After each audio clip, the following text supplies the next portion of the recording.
The Spike by Jack London. The old Spartans had a wiser method, and went out and hunted down their helots, and speared and spit at them when they grew too numerous. With our improved fashions of hunting, now after the inventions of firearms and standing armies, how much easier were such a hunt! Perhaps in the most thickly peopled country, some 3 days annually might suffice to shoot all the able-bodied paupers that had accumulated within the year. Carlyle. First of all, I must beg forgiveness of my body for the vileness through which I have dragged it, and forgiveness of my stomach for the vileness which I have thrust into it. I have been to the Spike and slept in the Spike and eaten in the Spike, also I have run away from the Spike. After my 2 unsuccessful attempts to penetrate the Whitechapel casual ward, I started early and joined the desolate line before 3 o'clock in the afternoon. They did not let in till 6, but at that early hour I was number 20, while the news had gone forth that only 22 were to be admitted. By 4 o'clock there were 34 in line, the last 10 hanging on in the slender hope of getting in by some kind of miracle.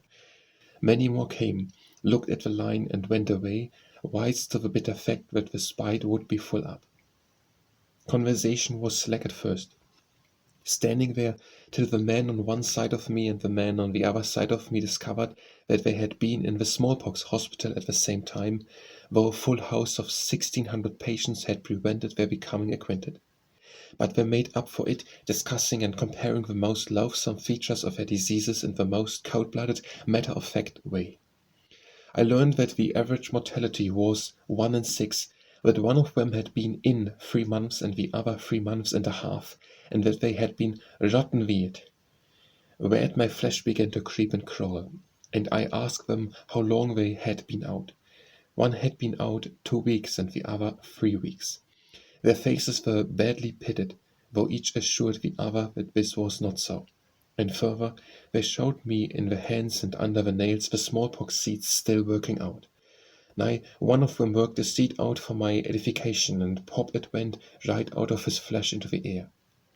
I tried to shrink up smaller inside my clothes, and I registered a fervent, though silent hope that it had not popped on me. In both instances, I found that the smallpox was the cause of their being on the doss, which means on the tramp. Both had been working when smitten by the disease, and both had emerged from the hospital broke, with the gloomy task before them of hunting for work.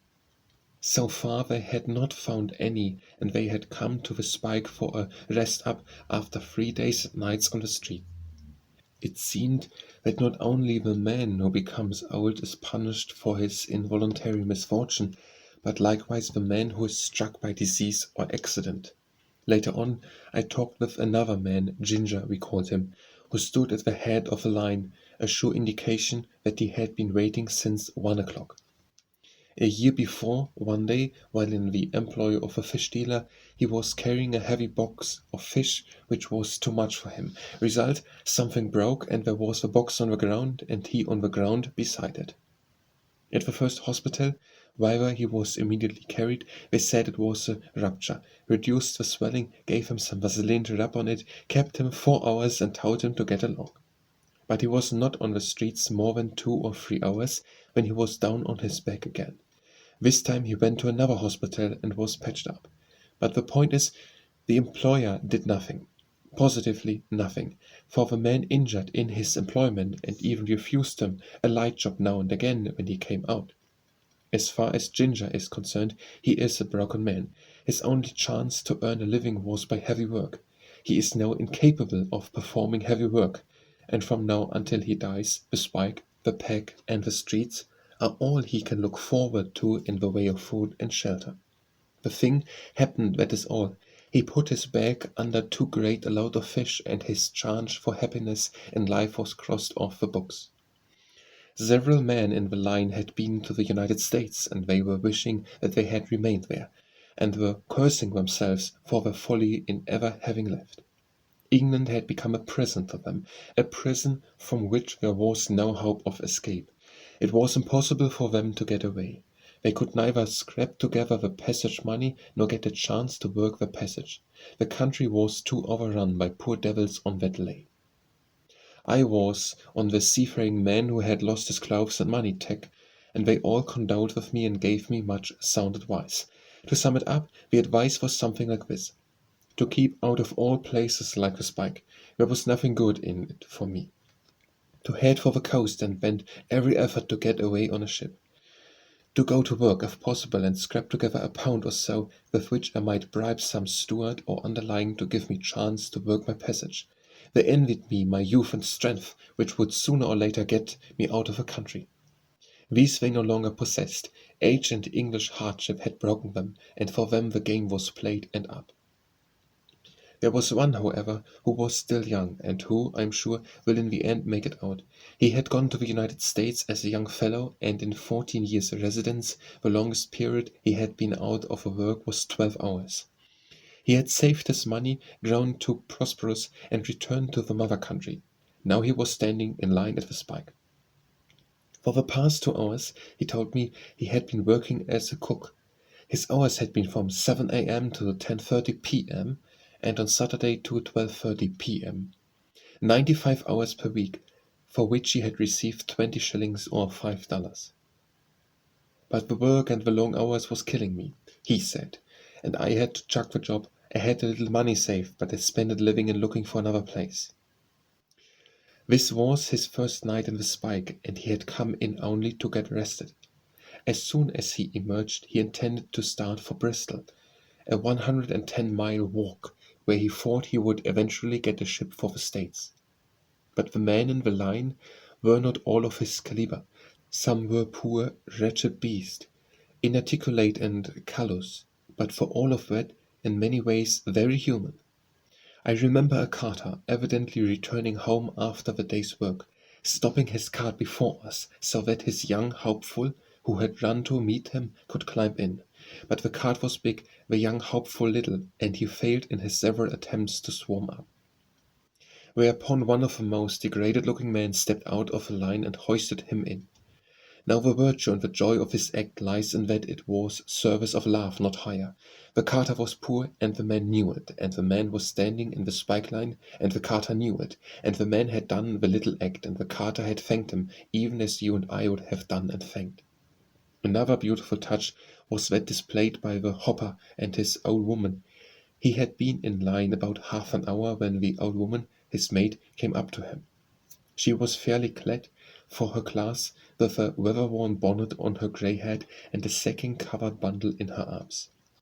As she talked to him, he reached forward, caught the one stray wisp of the white hair that was flying wild, deftly twirled it between his fingers and tucked it back properly behind her ear. From all of which one may conclude many things. He certainly liked her well enough to wish her to be neat and tidy. He was proud of her, standing there in the spike line, and it was his desire that she should look well in the eyes of the other unfortunates who stood in the spike line. But last and best, and underlying all these motives, it was a sturdy affection he bore her, for man is not proud to bother his head over neatness and tidiness in a woman for whom he does not care, nor is he likely to be proud of such a woman. And I found myself questioning why this man and his maid, hard workers I knew from their talk, should have to seek a pauper lodging. He had pride in his old woman, and pride in himself. When I asked him what he thought I, a greenhorn, might expect to earn at hopping, he seized me up and said that it all depended. Plenty of people were too slow to pick hops and made a failure of it. A man to succeed must use his head and be quick with his fingers, must be exceeding quick with his fingers. Now he and his old woman could do very well at it, working the one bin between them and not going to sleep over it, but then they had been at it for years. "I had the mate as went down last year," spoke up a man. "It was his first time, but he come back wi' £2.10 in his pocket, and he was only gone a month." "There you are," said the hopper, a wealth of admiration in his voice. "He was quick, he was just naturally born to it, he was." £2.10, $12 and a half, for a month's work when only is just natural born to it, and in addition sleeping out without blankets and living the Lord knows who. There are moments when I am thankful that I was not just naturally born, a genius for something, not even hop-picking. In the matter of getting on outfit for the hops, the hopper gave me some sterling advice, to which same give heed, you soft and tender people, in case you should ever be stranded in London town. If you ain't got tins and cooking things, all you can get'll be bread and cheese. No bloody good that. You must have potot and vegetables and a bit o' meat now and again. If you're going to do work as is work, go and do it on cold vittles. Tell you what you do, lad. Run around in the morning and look in the dustpans. You'll find plenty o' tins to cook in. Finn's tins, wonderful good some of them. Me and the old woman got ours that way.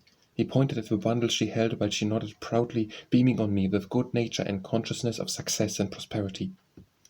This overcoat is as good as a blanket, he went on, advancing the skirt of it that I might feel its thickness. And who knows, I may find a blanket before long. Again the old woman nodded and beamed, this time with the dead certainty that he would find a blanket before long. I call it a holiday open, he concluded rapturously. A tidy way of getting 2 or 3 pounds together and fixing up for winter. The only thing I don't like. And here was the rift within the loot, is padding the roof down there. It was plain the years were telling on this energetic pair, and while they enjoyed the quick work with the fingers, padding a roof, which is walking, was beginning to be heavily upon them. And they looked at their grey hairs and ahead into the future 10 years and wondered how it would be with them. I noticed another man and his old woman join the line, both of them past 50. The woman, because she was a woman, was admitted into the spike, but he was too late, and separated from his mate, was turned away to tramp the streets all night. The street on which we stood, from wall to wall, was barely 20 feet wide. The sidewalks were 3 feet wide. It was a residence street. At least the workmen and the families existed in some sort of fashion in the houses across from it. And each day and every day, from 1 of the afternoon till 6, our ragged spike line is the principal feature of a view commanded by their front doors and windows. One workman sat in his door directly opposite us, taking his rest in the breath of air after the toil of the day. His wife came to chat with him. The doorway was too small for 2, so she stood up. The babes sprawled before them. And here was the spike line, less than a score of feet away, neither privacy for the workman nor privacy for the pauper. About our feet played the children of the neighborhood. To them our presence was nothing unusual. We were not an intrusion, we were as naturally and ordinary as the brick walls and stone curbs of their environment. They had been born to the sight of a spike line, and all their brief days they had seen it. At 6 o'clock the line moved up, and we were admitted in groups of 3. Name, age, occupation, place of birth, condition of destitution, and the previous night's dose were taken with lightning-like rapidity by the superintendent, and as I turned I was startled by a man's thrusting into my hand something that felt like a brick and shouting into my ear, "Any knives, matches, or tobacco?" No, sir, I lied, as lied every man who entered. As I passed downstairs to the cellar, I looked at the brick in my hand and saw that, by doing violence to the language, it might be called bread.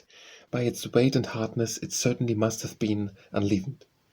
The light was very dim down in the cellar, and before I knew it, some other man had thrust a pannikin into my other hand.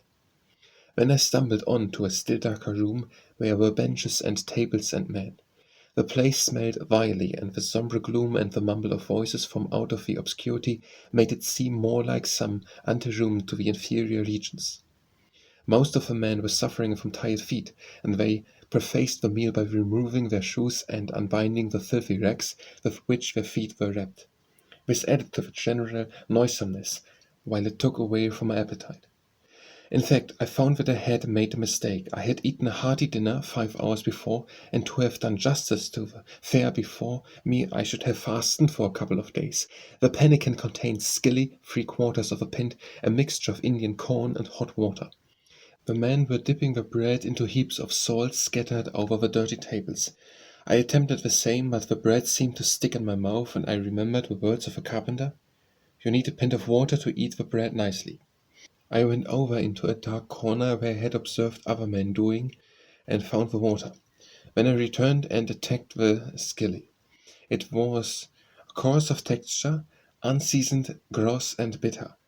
This bitterness, which lingered persistently in the mouth after the skilly had passed on, I found especially repulsive. I struggled manfully, but was mastered by my qualms, and half a dozen mouthfuls of skilly and bread was the measure of my success. The man beside me ate his own share, and mine to boot, scraped the pannikins and looked hungrily for more. I met the townie, and he stood me to a good dinner, I explained. I haven't had a bit since yesterday morning, he replied. How about tobacco? I asked. Will the block bother with a fellow now? Oh no, he answered me. No bloody fear. This is the easiest spike going. You ought to see some of them searching you to the skin. The pannikins scraped clean, conversation began to spring up. This superintendent nurse always written to the paupers bound as mugs, said the man on the other side of me. What does he say? I asked. Oh, he sees we're not good. A lot of blackguards and scoundrels won't work. Tells all the old tricks I've been here for 20 years and which I ne'er seen a mug ever do. Last thing of is, I see I was tellin' all the mugs get out of Spike wi' a crust in its pocket, and when seen a nicer gentleman come along the street, he chucks a crust into the drain, and borrows the old gent sticks the pocket out, and then the old gent gives him a tenner, 6 pence. A roar of applause greeted the time-honored yarn, and from somewhere over the deeper darkness came another voice, orating angrily. Talk of the country being good for Tommy. Food. I'd like to see it. I just came up from Dover, and bless little Tommy I got.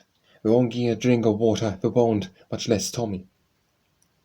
There's mugs never got out of Kent, spoke a second voice, and they live bloomin' fat all along.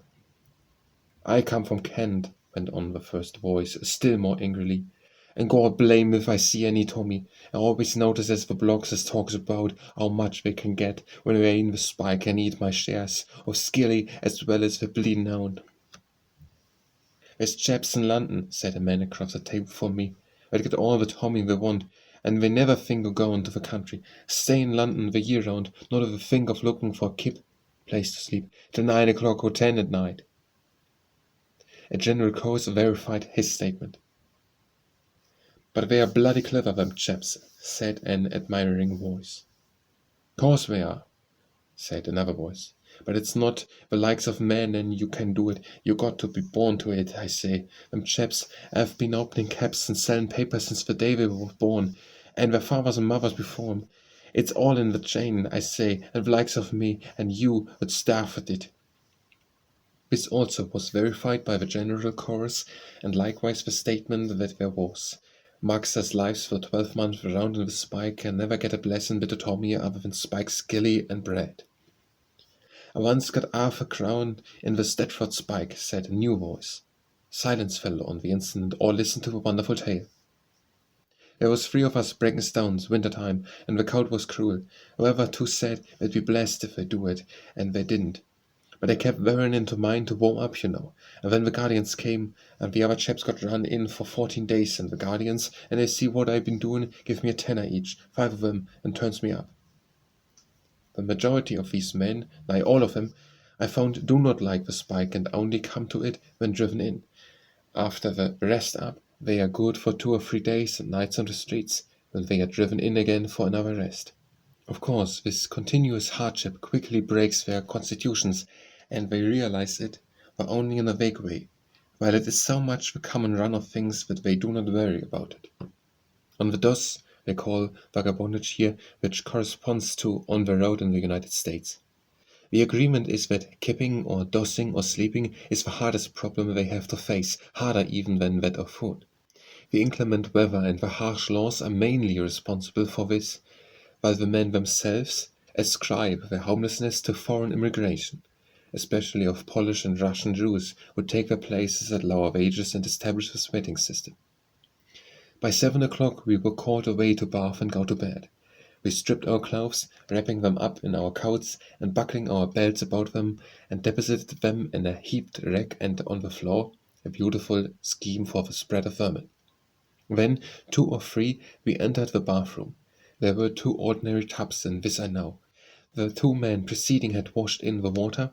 He washed in the same water, and it was not changed for the 2 men that followed us. This I know, but I am quite certain that the 22 of us washed in the same water.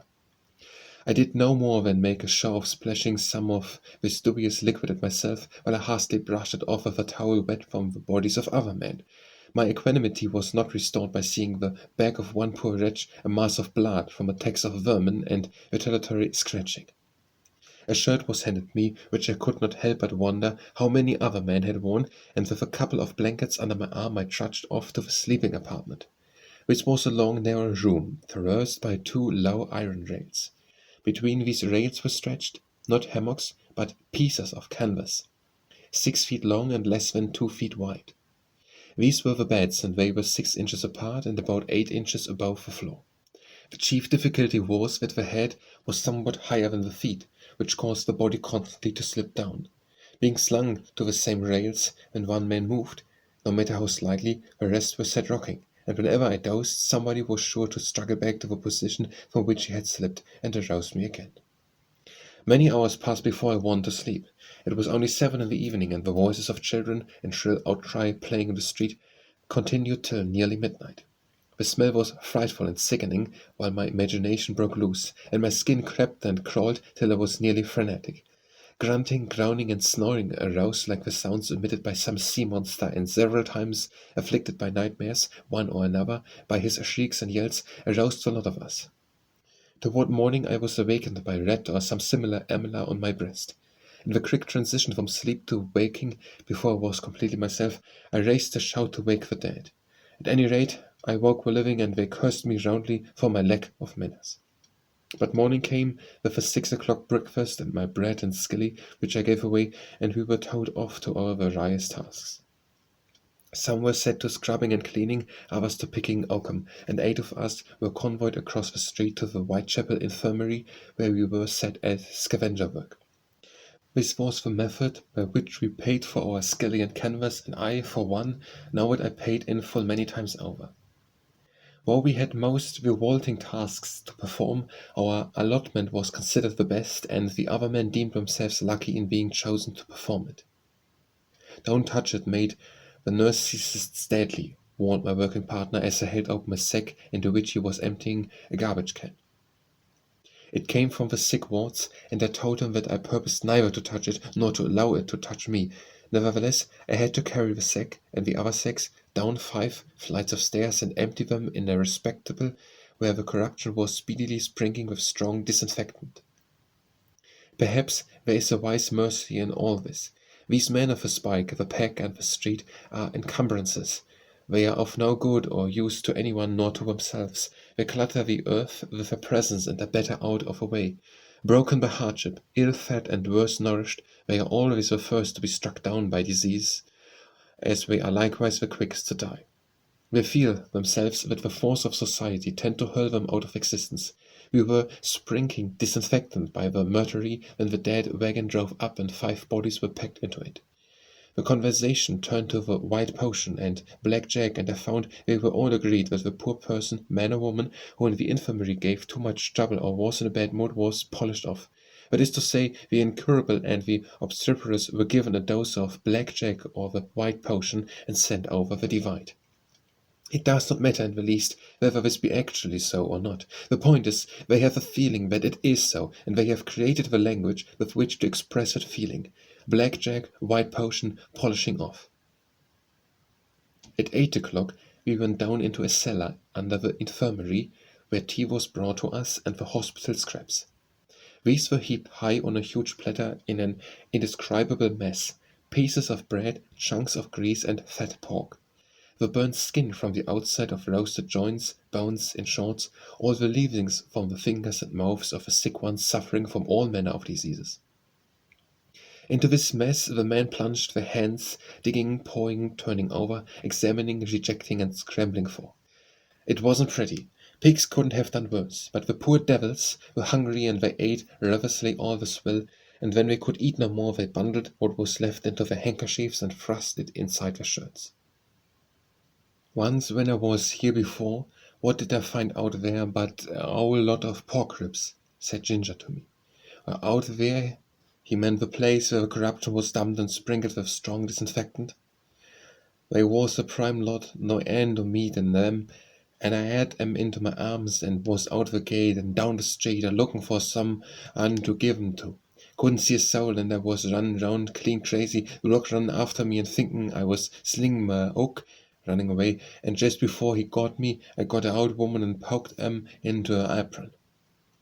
Oh, charity, oh, philanthropy, the scant of a spy can take a lesson from Ginger. At the bottom of the abyss, he performed as purely an altruistic act as was ever performed outside the abyss. It was fine of Ginger, and if the old woman caught some contagion from the Nando meat on the pork ribs, it was still fine, though not so fine. But the most salient thing is this incident. It seems to me as poor Ginger, clean crazy at sight of so much food going to waste. It is the rule of a casual ward that a man who enters must stay 2 nights and a day, but I had seen sufficient for my purpose, had paid for my skilly and canvas, and was preparing to run for it. "Come on, let's sling it," I said to one of my mates, pointing toward the open gate for which the dead wagon had come. "And get 14 days?" "No get away. I'll come here for a rest," he said complacently. "Another night's skip won't hurt me none." We were all of his opinion, so I was forced to sling it alone. "You can't ever come back here again for a dose," they warned me. "No bloody fear," said I, with an enthusiasm they could not comprehend, and, dodging out of the gate, I sped down the street. Straight to my room I hurried, changed my clothes, and less than an hour from my escape in a Turkish bath. I was sweating out whatever germs and other things had penetrated my epidermis, and wishing that I could stand a temperature of 320 rather than 220.